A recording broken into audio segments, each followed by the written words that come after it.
जय हिंद दोस्तों, फिर से आपका स्वागत है हमारे इस विजन आईएएस के सीरीज में, जिसमें हम लोग पीटी 365 राज्य व्यवस्था एवं शासन कर रहे हैं।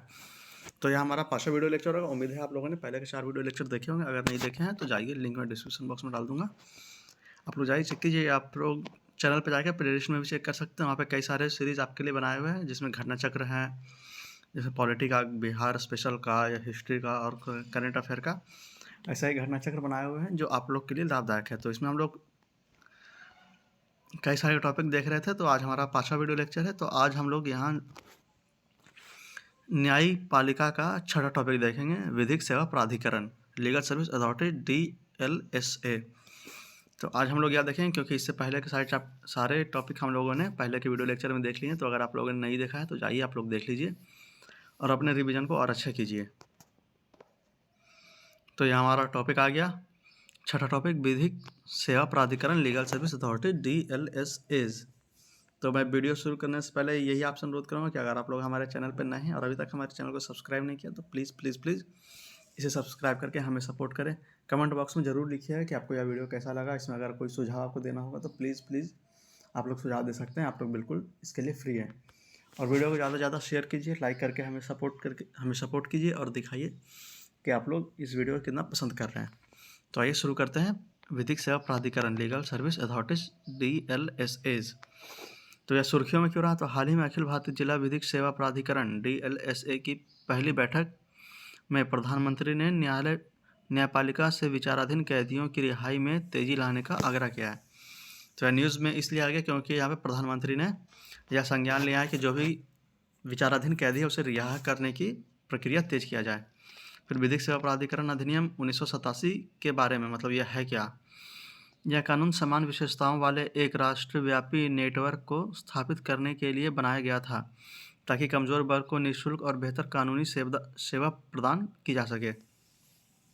संविधान के अनुच्छेद 39A समाज के गरीब और कमज़ोर वर्गों के लिए निःशुल्क कानूनी सहायता का प्रावधान करता है, साथ ही सभी के लिए न्याय सुनिश्चित करता है। तो यह संविधान के अनुच्छेद 39A में, मतलब नीति निर्देशक तत्व में लिखा हुआ है। राष्ट्रीय विधिक सेवा प्राधिकरण नालसा का गठन विधिक सेवा प्राधिकरण अधिनियम 1987 के तहत किया गया है। इसका उद्देश्य कानूनी सहायता कार्यक्रमों के क्रियान्वयन की निगरानी तथा मूल्यांकन करना है। साथ ही अधिनियम के तहत कानूनी सेवा उपलब्ध कराने के लिए नीतियां एवं सिद्धांत निर्धारित करना भी इसका उद्देश्य है। ठीक है, फिर इसके अंदर देखते हैं। CJI इसका मुख्य संरक्षक है नालसा का। नालसा भारत के सुप्रीम कोर्ट में स्थित है। तो ये कहाँ स्थित है? भारत के सुप्रीम कोर्ट में। अधिनियम के तहत राज्य और जिला कानूनी सेवा प्राधिकरण भी गठित किए जाते हैं। तो इस अधिनियम के तहत राज्य और जिला कानूनी सेवा प्राधिकरण भी गठित किए जाते हैं। तो इसमें जिला विधिक सेवा प्राधिकरण DLSA के बारे में देखते हैं। तो इसकी स्थापना कैसे हुई थी? तो विधिक सेवा प्राधिकरण अधिनियम LSA 1987 के तहत हुई थी। नियुक्ति कौन करता है? तो उच्च न्यायालय के मुख्य न्यायाधीश के परामर्श से राज्य सरकार राज्य में हर जिले के लिए DLSA का गठन करती है। तो उच्च न्यायालय के परामर्श से राज्य सरकार करती है। संरचना इसका कैसा? तो इसका प्रमुख जिला न्यायाधीश होता है, जो LSA का अध्यक्ष के रूप में कार्य करता है। इसका कार्य क्या है? तो निःशुल्क कानूनी सहायता प्रदान करना, लोक अदालतों, कानूनी साक्षरता शिविरों आदि का आयोजन करना, यह सुनिश्चित करना कि खराब आर्थिक स्थिति के कारण नागरिकों को न्याय और मौलिक अधिकारों से वंचित नहीं किया जाए। राष्ट्रीय विधिक सेवा प्राधिकरण द्वारा आयोजित लोक अदालतों को विनियमित करके अदालतों पर बोझ को कम करना, यह इसका मुख्य कार्य है। आइए फिर देखते हैं निःशुल्क विधिक सेवा सहायता प्राधिकरण, यह क्या क्या है? तो उच्चतम न्यायालय विधिक सेवा प्राधिकरण, उच्च न्यायालय विधिक सेवा प्राधिकरण, राज्य विधिक सेवा प्राधिकरण, जिला विधिक सेवा प्राधिकरण और तालुका विधिक सेवा प्राधिकरण। ये सभी विधिक सेवा प्राधिकरण जो है वह निःशुल्क है, मतलब गरीब या कमज़ोर वर्ग के लिए, जो कि कोर्ट में जाना अफोर्ड नहीं कर सकते हैं। फिर विचाराधीन कैदियों से संबंधित संवैधानिक प्रावधान। तो विचाराधीन कैदियों से संबंधित संवैधानिक प्रावधान क्या क्या है, यह देख लेते हैं। तो अनुच्छेद 14 में यह प्रावधान है कि राज्य भारत के राज्य क्षेत्र में किसी भी व्यक्ति को कानून के समक्ष क्षमता या कानून के समान संरक्षण से वंचित नहीं करेगा। ठीक है। अनुच्छेद 20 का क्लॉज 2 में यह प्रावधान है कि किसी भी व्यक्ति को ऐसे एक ही अपराध के लिए एक से अधिक बार अभियोजित, मतलब प्रोसिक्यूट और दंडित नहीं किया जाएगा। मतलब एक व्यक्ति को एक से अधिक बार एक ही अपराध के लिए दंडित नहीं किया जाएगा।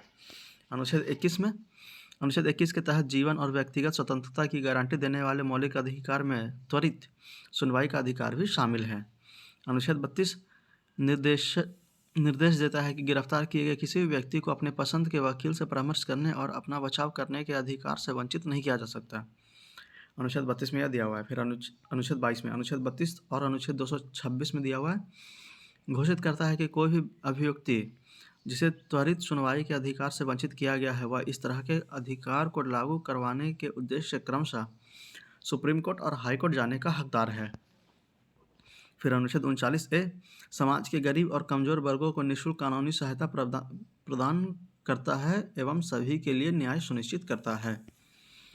तो यह हमारा था विधिक सेवा प्राधिकरण। अब अगला टॉपिक है संविधान पीठ की कार्यवाही का सीधा प्रसारण, मतलब live streaming of constitutional bench hearing. तो यह सुर्खियों में क्यों रहा, आइए देखते हैं। हाल ही में सुप्रीम कोर्ट ने पहली बार अपनी संविधान पीठ की सुनवाई का सीधा प्रसारण किया, इसलिए यह सुर्खियों में आ गया है। तो सुप्रीम कोर्ट की कार्यवाही का सीधा प्रसारण के बारे में देखते हैं क्या क्या यहाँ पे लिखा हुआ है। सुप्रीम कोर्ट की कार्यवाही का सीधा प्रसारण ई कोर्ट परियोजना के तीसरे चरण का हिस्सा है। तो इसके पहले 2 चरण आ चुके थे। तो ई कोर्ट परियोजना न्यायपालिका में सूचना और संचार प्रौद्योगिकी को उपयोग में बढ़ावा देने का एक पहल है। तो यह पहल किस चीज़ का, तो सूचना और संचार प्रौद्योगिकी का उपयोग बढ़ाने के लिए न्यायपालिका में। 2018 में स्वप्निल त्रिपाठी बनाम सुप्रीम कोर्ट मामले में शीर्ष न्यायालय ने निर्णय दिया था कि अदालती कार्रवाई का सीधा प्रसारण संविधान के अनुच्छेद 21 के तहत न्याय तक पहुंच का अधिकार का हिस्सा है। तो सुप्रीम कोर्ट ने यह कहा था अनुच्छेद 21 के तहत न्याय तक पहुंच का हिस्सा है न्यायालय का सीधा प्रसारण। न्यायालय की कार्यवाही का प्रकाशन संविधान के अनुच्छेद 129 का एक पहलू है।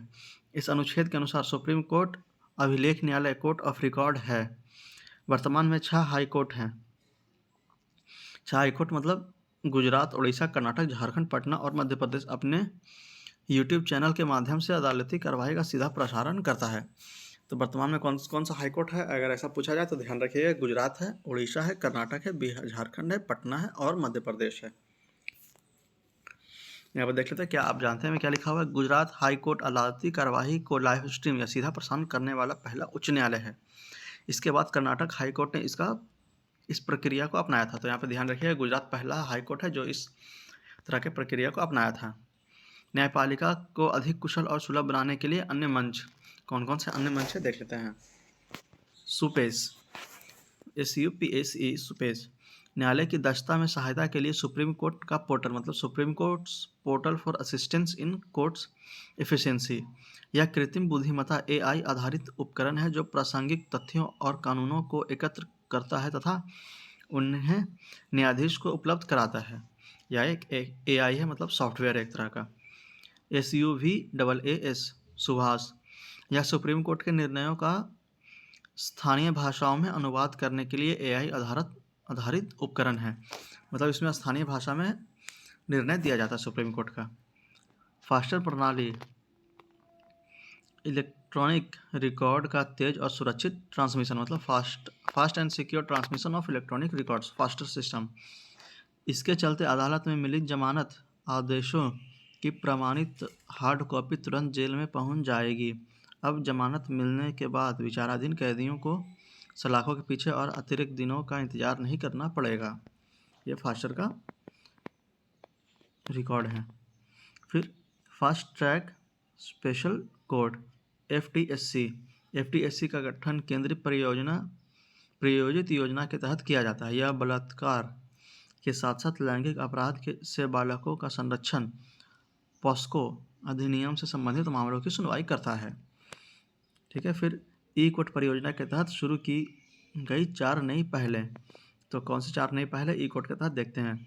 वर्चुअल जस्टिस क्लॉक न्यायालय से जुड़े महत्वपूर्ण आंकड़ों को प्रदर्शित करती है। इस आंकड़े में दायर किए गए, निपटाए गए और लंबित मामलों के विवरण शामिल हैं। तो वर्चुअल जस्टिस क्लॉक है। फिर अगला जस्टिस मोबाइल ऐप 2.0। यह ऐप न्यायिक अधिकारियों के लिए शुरू किया गया है। इसके माध्यम से लंबित मामलों और मामलों के निपटान पर निगरानी रख सकेंगे। इससे न्यायालय और दायर मामलों का प्रभावी प्रबंधन सुनिश्चित हो सकेगा। डिजिटल कोर्ट, इस पहल के तहत न्यायाधीशों को अदालत के रिकॉर्ड डिजिटल रूप से उपलब्ध कराए जाएंगे। इस न्यायिक कार्रवाइयों को कागज़ रहित बनाने में मदद मिलेगी। यह डिजिटल कोर्ट का पहल है। फिर S3AAS राष्ट्रीय वेबसाइट, इसके तहत जिला न्यायाधीश से संबंधित विशेष सूचनाओं और सेवाओं को प्रकाशित करने के लिए वेबसाइट का निर्माण, उन्हें समरूप बनाना, उनका उपयोग और प्रबंधन शामिल है। फिर संबंधित तथ्य, इससे और संबंधित तथ्य क्या क्या है देख लेते हैं। बंद कमरे में सुनवाई, इन कैमरा प्रोसीडिंग्स, इसमें क्या है तो सुप्रीम कोर्ट ने बलात्कार के मामले में बंद कमरे में सुनवाई करने से संबंधित याचिका को खारिज कर दिया। खुली अदालत सुनवाई के विपरीत बंद कमरे में सुनवाई गोपनीय तरीके से की जाती है। इस प्रकार की सुनवाई संवेदनशील मामलों में न्यायालय के विवेक के अनुसार की जाती है। इसके माध्यम से बाद में शामिल पक्षकारों की सुनवाई और निजता सुनिश्चित की जाती है। ऐसी सुनवाई वीडियो कॉन्फ्रेंसिंग के माध्यम से या बंद कमरों में की जाती है। जनता और प्रेस को इस प्रकार की सुनवाई से दूर रखा जाता है। फिर ऐसी सुनवाइयाँ न्यायिक अलगाव, नपुंसकता जैसी वैवाहिक विवादों के मामलों में पारिवारिक अदालतों में की जाती है। इसके अतिरिक्त आतंकवादी गतिविधियों में गवाहों की गवाही के दौरान न्यायालय के विवेकानुसार उनकी रक्षा करने और राष्ट्रीय सुरक्षा को बनाए रखने के लिए भी किया जाता है। फिर पूर्ण न्यायालय बैठक, फुल कोर्ट मीटिंग, भारत के मुख्य न्यायाधीश CJI ने पूर्ण न्यायालय की एक बैठक बुलाई है। पूर्ण न्यायालय की बैठक से तात्पर्य ऐसे बैठक से है जिसमें न्यायालय के सभी न्यायाधीश भाग लेते हैं। तो यह ध्यान रखिएगा, फुल कोर्ट मीटिंग या पूर्ण न्यायालय बैठक क्या है, तो इसमें कोर्ट के सारे न्यायालय भाग लेते हैं। हालांकि इसके आयोजन को लेकर कोई लिखित नियम नहीं है। न्यायिक परंपरा के अनुसार न्यायपालिका के महत्वपूर्ण मुद्दों पर चर्चा करने के लिए भारत के मुख्य न्यायाधीश द्वारा पूर्ण न्यायालय की बैठक बुलाई जाती है। इस तरह की बैठक का उपयोग देश की कानूनी व्यवस्था के समक्ष विद्यमान समस्याओं से निपटने और न्यायालय के प्रशासनिक व्यवहार में कोई भी संशोधन करने के लिए एक साझा समाधान पर पहुंचने हेतु किया जाता है। फिर अगला है उच्चतर न्यायपालिका में भाषा, लैंग्वेज इन हायर जुडिशरी। संविधान के अनुच्छेद 348 क्लॉज 1 के अनुसार जब तक संसद विधि द्वारा अन्यथा उपबंध न करे तब तक सुप्रीम कोर्ट और प्रत्येक हाई कोर्ट में सभी कार्यवाही अंग्रेजी भाषा में संपन्न होगी। संसद द्वारा अभी तक इस संबंध में कोई कानून नहीं बनाया गया है। अनुच्छेद 48 क्लॉज 2 के अनुसार किसी राज्य का राज्यपाल राष्ट्रपति की पूर्व सहमति से उस राज्य के हाई कोर्ट की कार्यवाही के लिए हिंदी या उस राज्य में शासन संबंधी उद्देश्यों के लिए प्रयोग होने वाली किसी अन्य भाषा के प्रयोग की अनुमति दे सकता है। हालांकि हाई कोर्ट द्वारा पारित निर्णय, डिक्री या आदेश अंग्रेजी भाषा में होंगे।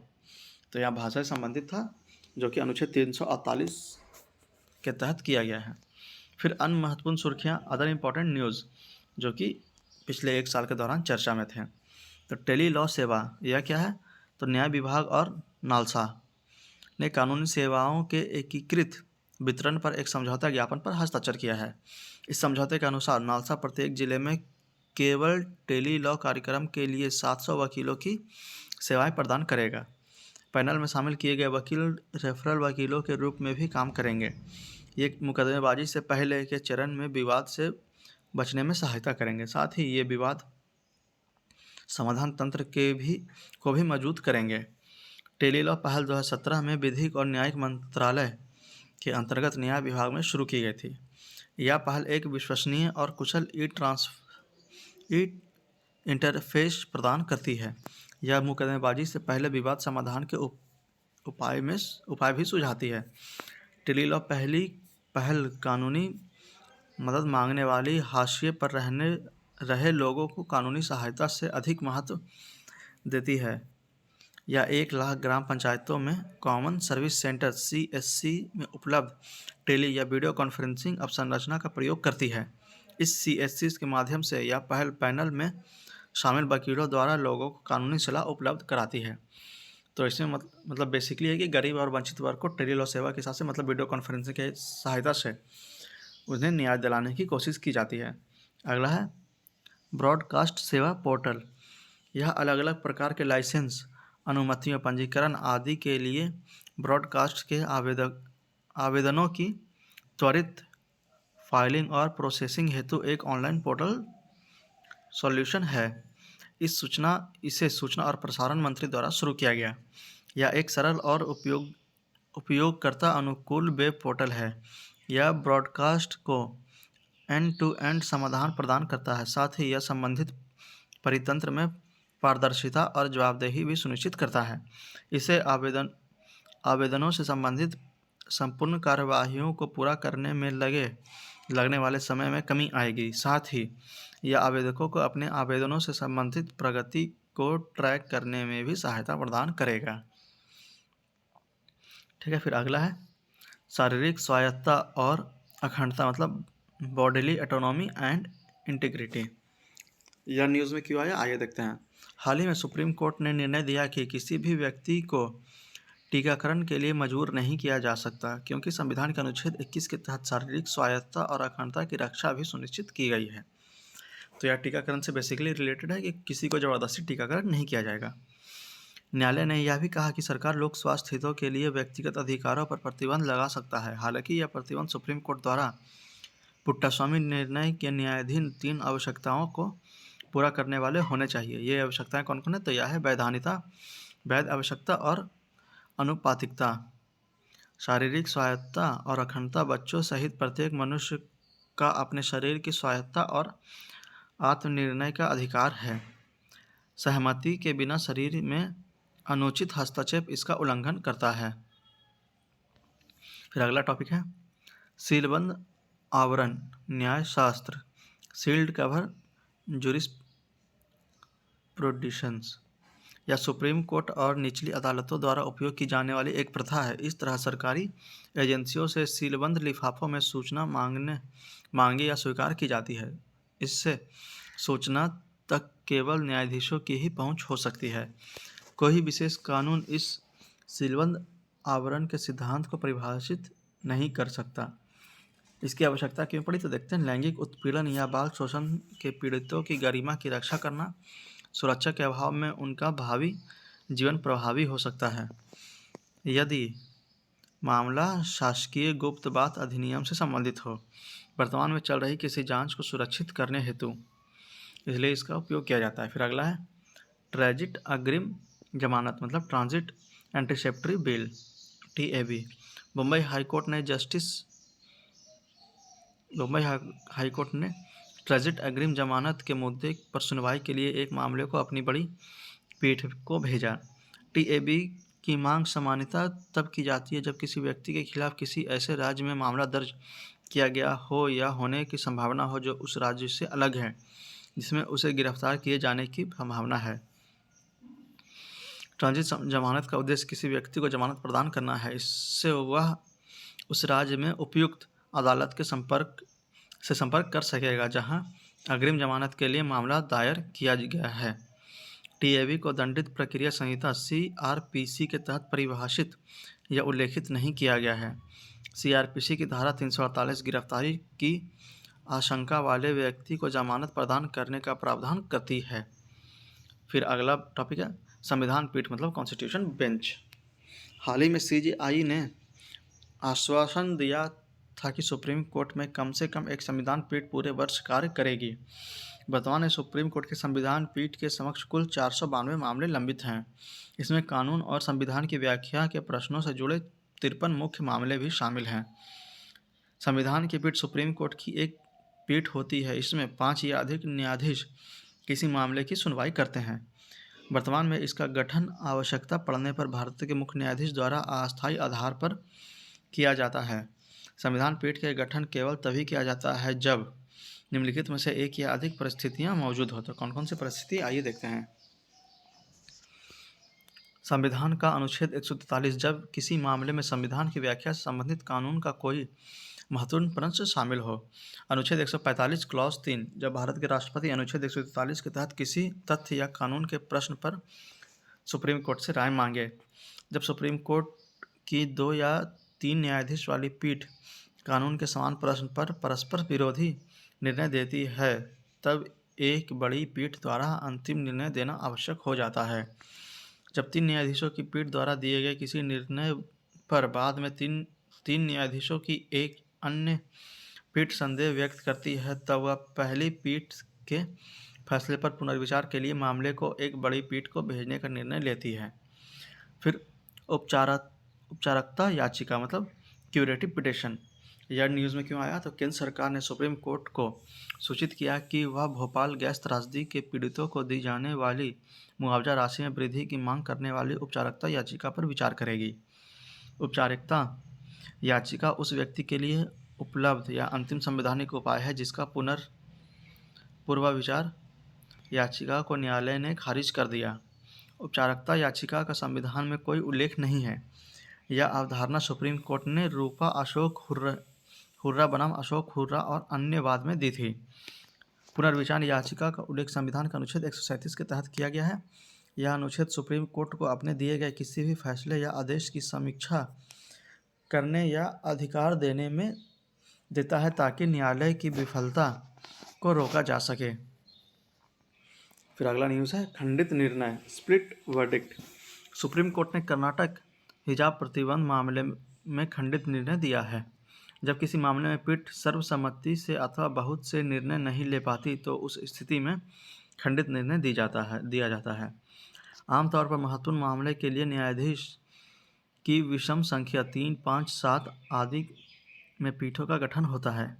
जिस मामले में खंडित निर्णय दिया जाता है उस मामले की सुनवाई भारत के मुख्य न्यायाधीश द्वारा गठित एक बड़ी पीठ करती है।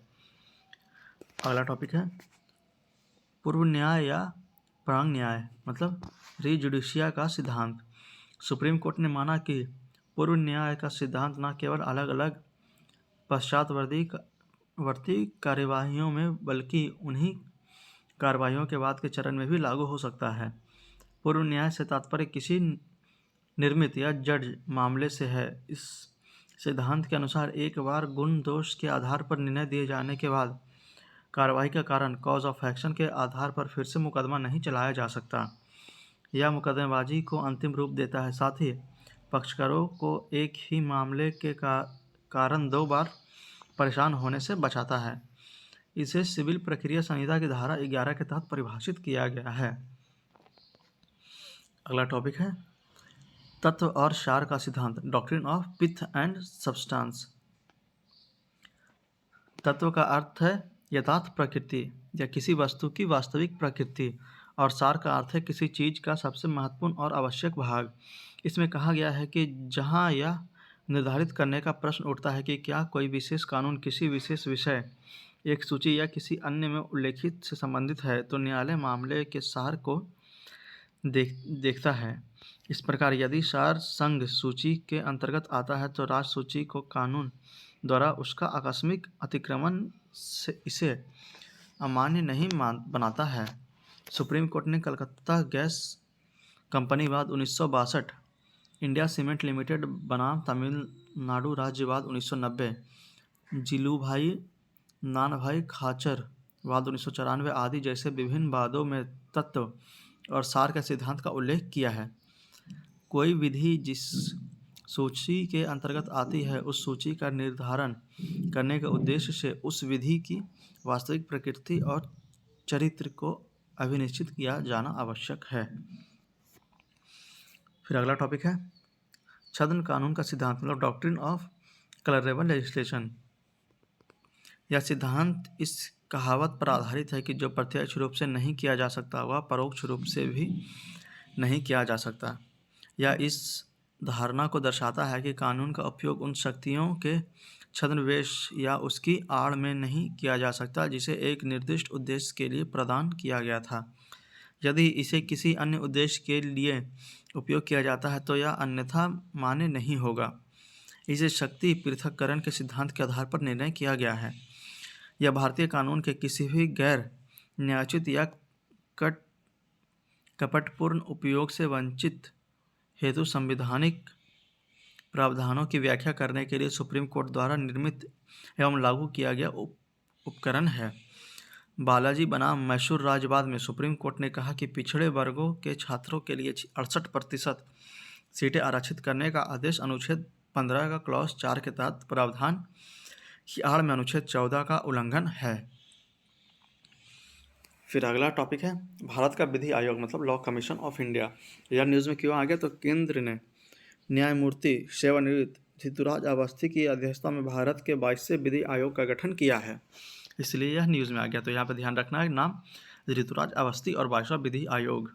1955 में पहली बार विधि आयोग का गठन किया गया था। तब से 21 विधि आयोग नियुक्त किए गए हैं। इसमें प्रत्येक का 3 वर्ष का कार्यकाल रहा है। तो इसका कार्यकाल भी ध्यान रखिएगा कि 3 वर्ष का कार्यकाल रहता है और यह 22वां है। भारत का विधि आयोग, लॉ कमीशन ऑफ इंडिया, इसके बारे में देख लेते हैं संरचना। तो एक पूर्णकालिक अध्यक्ष, एक सदस्य, सचिव सहित 4 पूर्णकालिक सदस्य होंगे। पदेन सदन के रूप में विधि कार्य विभाग का सचिव, पदेन सदन सदस्य के रूप में विधायी विभाग का सचिव और अधिकतम 5 अंशकालिक सदस्य होंगे।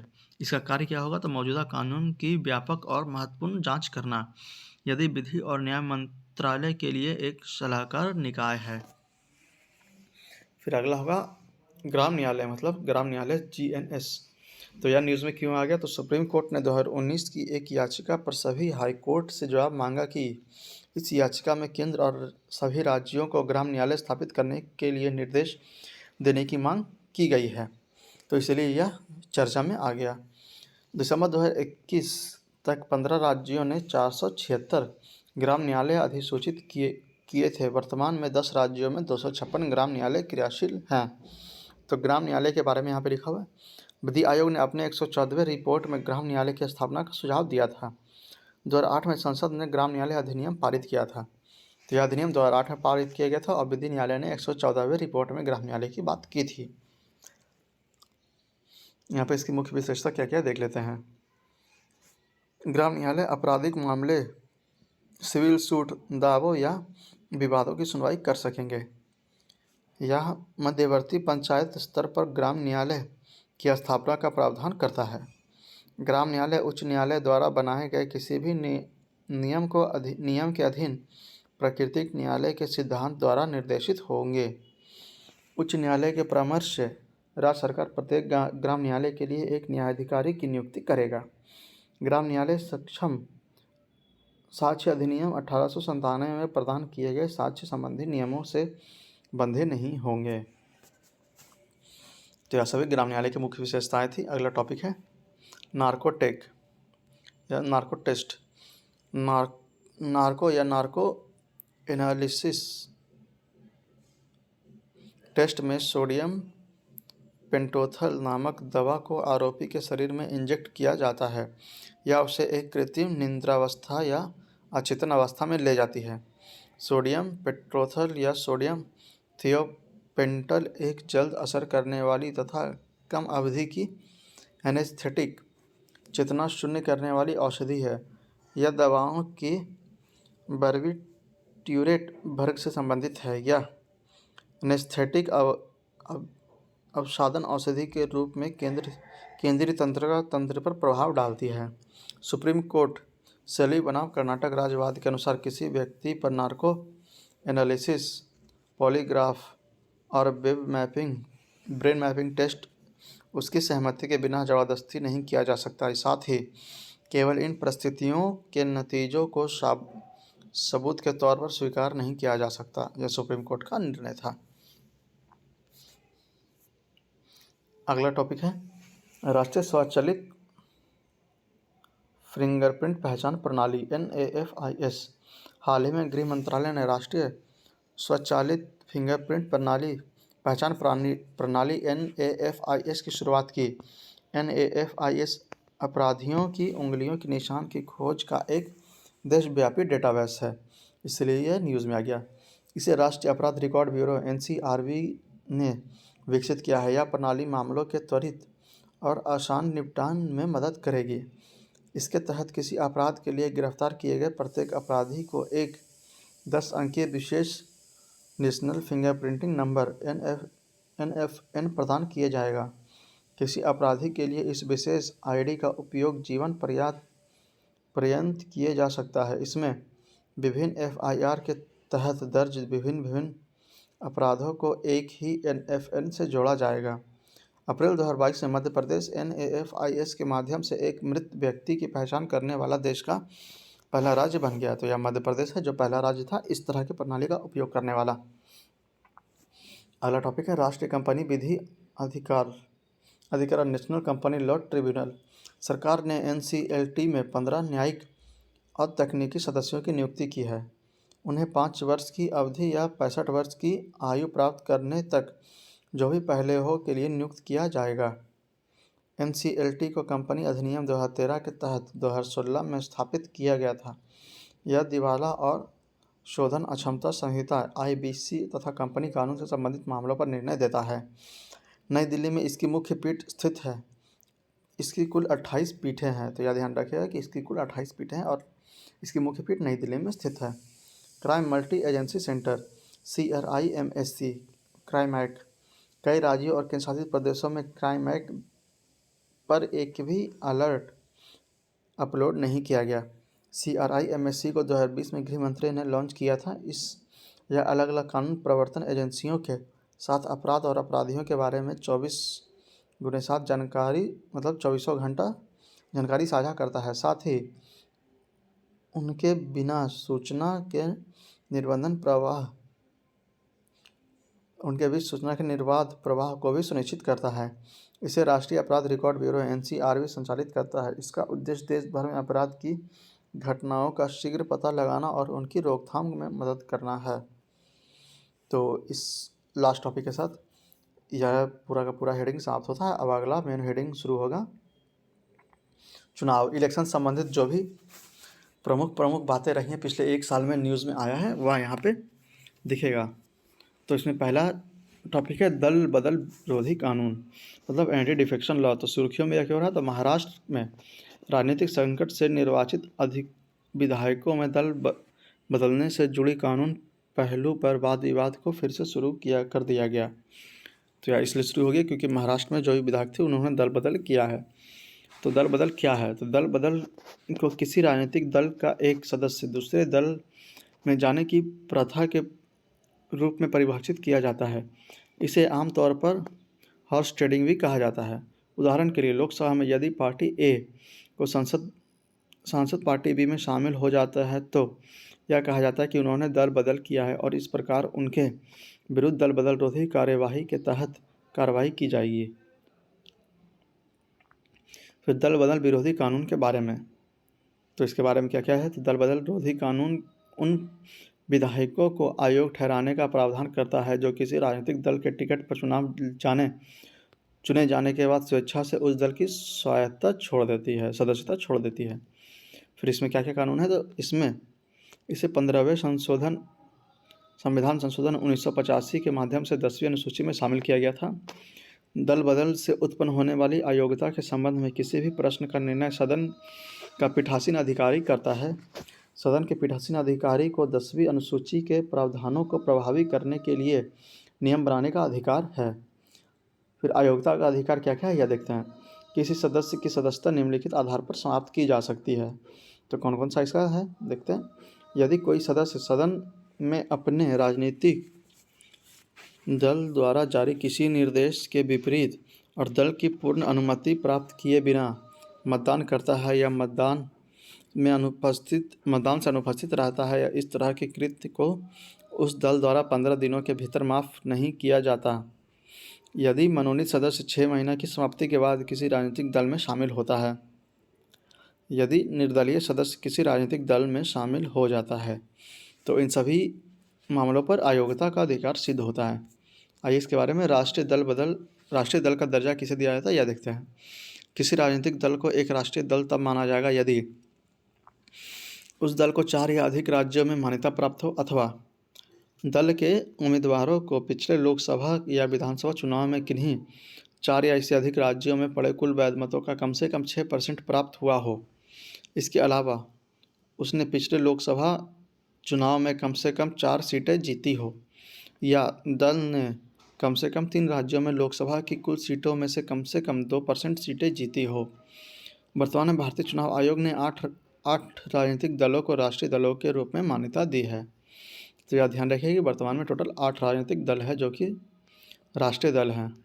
दल बदल विरोधी कानून के अपवाद, इसमें अपना अपवाद कौन कौन सा है? तो यह कानून एक राजनीतिक दल को किसी अन्य राजनीतिक दल में विलय करने की अनुमति देता है बशर्ते कि विलय करने वाले दल के कम से कम 2/3 सांसद या विधायक विलय के पक्ष में हो। मतलब 2/3 अगर पक्ष में है तो यह विलय किया जा सकता है। फिर अगला कौन सा है अपवाद?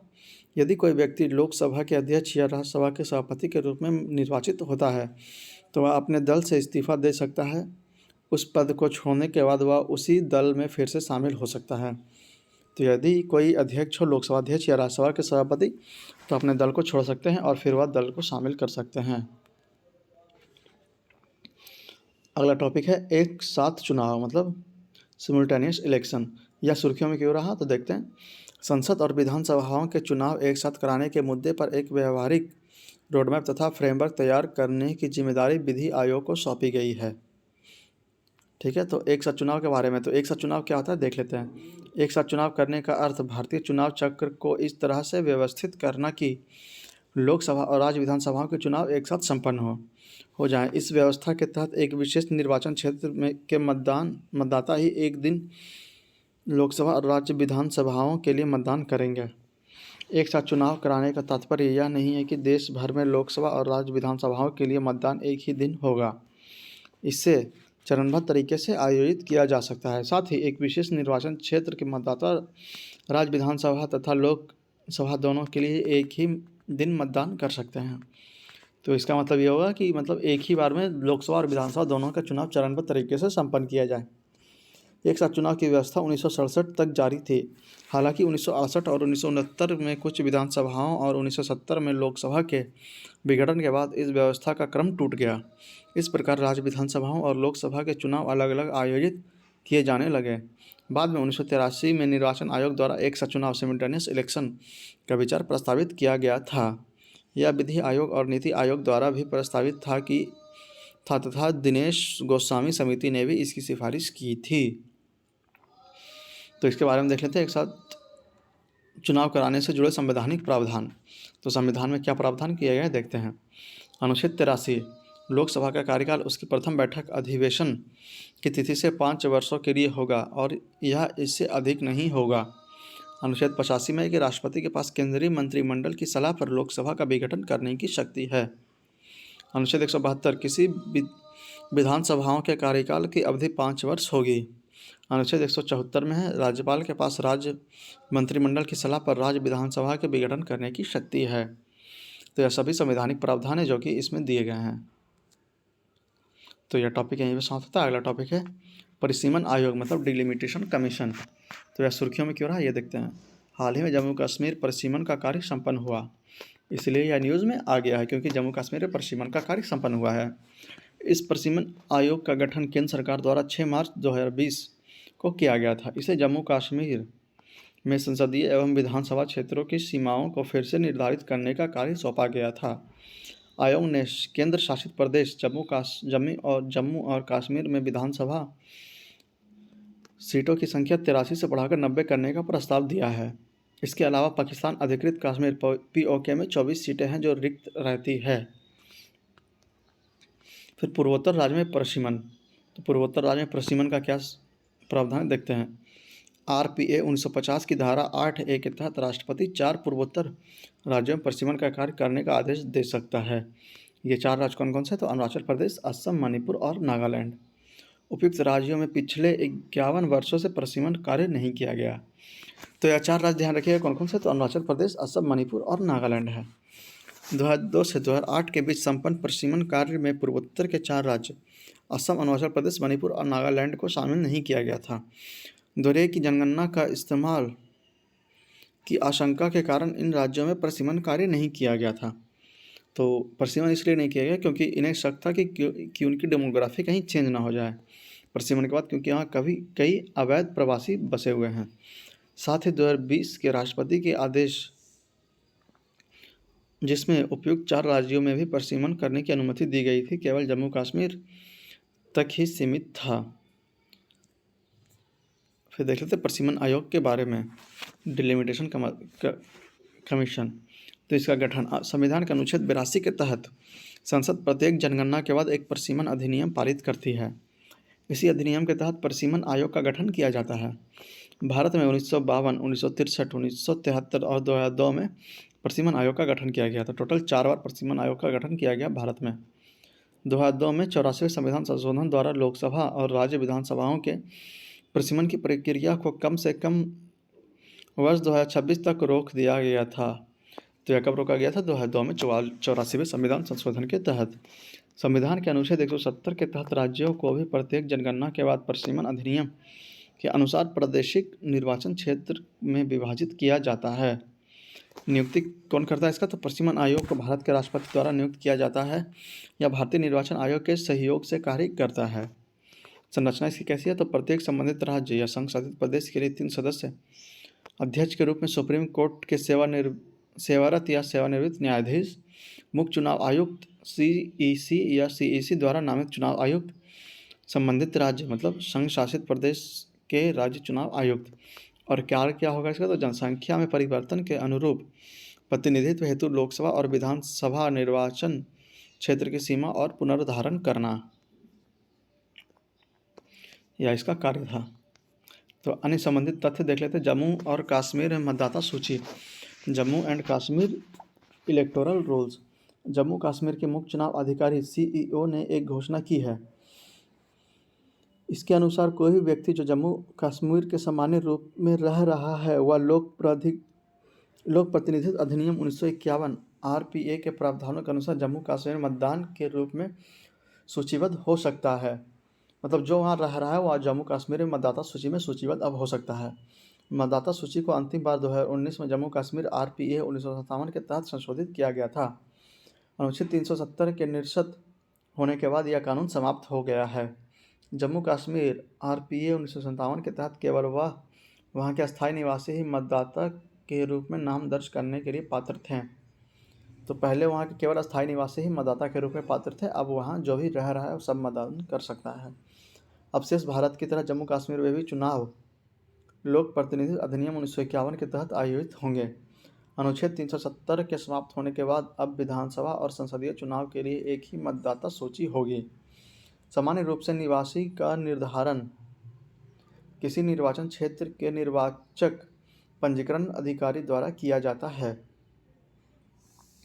ऐसे व्यक्ति देश के किसी अन्य भाग में हो सकता है, लेकिन वह कार्य, व्यवसाय या अन्य कारणों से जम्मू कश्मीर रह रहा हो, परंतु उस व्यक्ति का नाम उस मूल निर्वाचन क्षेत्र की मतदाता सूची से हटा दिया गया होना चाहिए।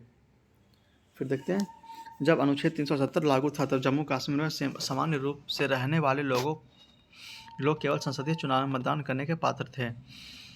इन्हें अस्थायी निवासी एनपीआर के रूप में वर्गीकृत किया जाता था।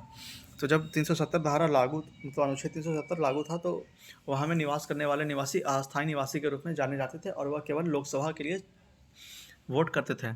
अब वह विधानसभा के लिए भी वोट कर सकने के लिए उन्हें शक्ति प्रदान की गई है। एनपीआर में 1947 से जम्मू कश्मीर में रह रहे पश्चिमी पाकिस्तान के शरणार्थी भी शामिल हैं। जम्मू और कश्मीर मतदाता सूची का संशोधन। जम्मू कश्मीर परिसीमन आयोग ने जम्मू कश्मीर पुनर्गठन अधिनियम 2019 के तहत 7 नए विधानसभा क्षेत्र जम्मू संभाग के लिए 6 और कश्मीर के लिए 1 बनाने की सिफारिश की थी। इसी के आधार पर भारत का निर्वाचन आयोग जम्मू कश्मीर में नई मतदाता सूची तैयार कर रहा है। जम्मू कश्मीर में चुनाव की किसी भी घोषणा के लिए आधार तैयार करने हेतु नई मतदाता सूची आवश्यक है। यहाँ राज्य विधानसभा के अंतिम चुनाव 2014 में हुए थे। तो यहाँ पे लास्ट चुनाव कब हुआ था? 2014 में हुआ था राज्य विधानसभा के लिए। फिर अगला टॉपिक है इलेक्टोरल बॉन्ड्स। आइए इसे देख लेते हैं। यह सुर्खियों में क्यों रहा इलेक्टोरल बॉन्ड्स? तो हाल ही में भारतीय स्टेट बैंक के आंकड़ों से पता चला है कि 2018 के बाद से राजनीतिक दलों ने चुनावी बॉन्ड के जरिए 10,000 करोड़ रुपए से अधिक का संग्रह किया है। तो एसबीआई का यह रिपोर्ट है, इसीलिए यह न्यूज़ में आ गया।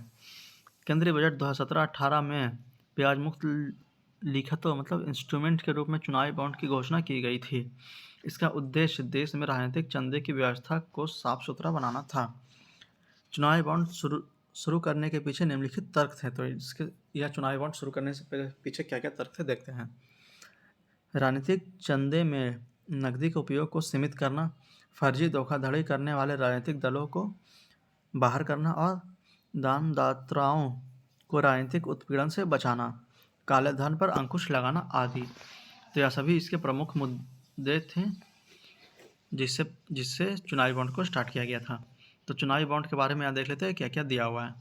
चुनावी बॉन्ड क्या है? तो चुनावी बॉन्ड वस्तुतः राजनीतिक दलों को गुप्त दान करने के लिए ब्याज मुक्त वित्तीय इंस्ट्रूमेंट या लिखित है या एक वचन पत्र है, मतलब प्रोमिसरी नोट की भांति होता है। ये बॉन्ड कौन खरीद सकता है? तो इन्हें किसी भी भारतीय नागरिक या भारत में निगमित किसी भी निकाय द्वारा खरीदा जा सकता है। बॉन्ड का मूल्य वर्ग, तो ये बॉन्ड 1000 रुपये से 10,000 रुपये या 1 लाख से 10 लाख 1 करोड़ रुपए के मूल्य वर्ग में वर्गीकृत या जारी किए जाते हैं। इन्हें भारतीय स्टेट बैंक SBI की चयनित शाखाओं से खरीदा जा सकता है। ऐसे बॉन्ड्स कब खरीदे जा सकते हैं? तो यह प्रत्येक वर्ष जनवरी, अप्रैल, जुलाई और अक्टूबर माह में 10 दिन के लिए खरीद हेतु उपलब्ध होते हैं। तो कौन कौन सा महीना ध्यान रखिएगा? जनवरी, अप्रैल, जुलाई और अक्टूबर, 4 महीना। बॉन्ड का जीवन अवधि, ये बॉन्ड जारी होने की तिथि से 15 दिन के भीतर पंजीकृत राजनीतिक पार्टी के निर्दिष्ट खाते में प्रदेय होते हैं। कौन से राजनीतिक दल चुनावी बॉन्ड के माध्यम से दान प्राप्त करने के पात्र हैं? तो वह राजनीतिक दल जिन्होंने लोकसभा या राज्य विधानसभा के विगत चुनाव में कम से कम 1% मत प्राप्त किए हैं और लोक प्राधिकरण अधिनियम 1951 की धारा 29(1) के तहत पंजीकृत है। केंद्रीय बजट 2017-18 में चुनावी बॉन्ड योजना की घोषणा की गई थी। तो इस योजना की घोषणा कब की गई थी? तो 2017-18 के केंद्रीय बजट में। अन्य विशेषताएं इसकी क्या क्या है? तो किसी व्यक्ति या कंपनी द्वारा खरीदे जा सकने वाले चुनावी बॉन्ड की संख्या पर कोई प्रतिबंध नहीं है। बॉन्ड जारी होने की तिथि से 15 दिन के भीतर यदि उन्हें नहीं भुनाया जाता है तो SBI बॉन्ड की राशि को प्रधानमंत्री राहत कोष में जमा कर देता है। तो यह इसमें दिया हुआ है कि अगर उसे नहीं भुनाया जाता 15 दिन के अंदर तो बस प्रधानमंत्री राहत कोष में चला जाएगा। तो इस टॉपिक के साथ, चुनावी बॉन्ड के साथ, यह वीडियो यहीं पर समाप्त होता है। अगला टॉपिक है निर्वाचन विधि संशोधन अधिनियम, इलेक्शन लॉ अमेंडमेंट एक्ट 2021। तो यह अगले वीडियो लेक्चर में आएगा। तो इस वीडियो लेक्चर में हम यहीं तक इसे समाप्त करते हैं। उम्मीद है कि आपको यह वीडियो पसंद आया होगा। कमेंट बॉक्स में आप जरूर बताइए कि यह वीडियो आपको कैसा लग रहा है। और अगर आप लोग हमारे चैनल पर नए हैं और अभी तक चैनल को सब्सक्राइब नहीं किया तो प्लीज़ इसे सब्सक्राइब करके हमें सपोर्ट करें, ताकि हम और अच्छे वीडियो आपके लिए बना सकें और जिससे आपको एग्ज़ाम में लाभ हो सके। आप लोग इसे ज़रूर शेयर करें, लाइक करके हमें सपोर्ट करें। आपसे मिलते हैं हम अगले वीडियो लेक्चर में। तब तक के लिए जय हिंद, जय भारत। आप लोग इसका रिवीजन करते रहें।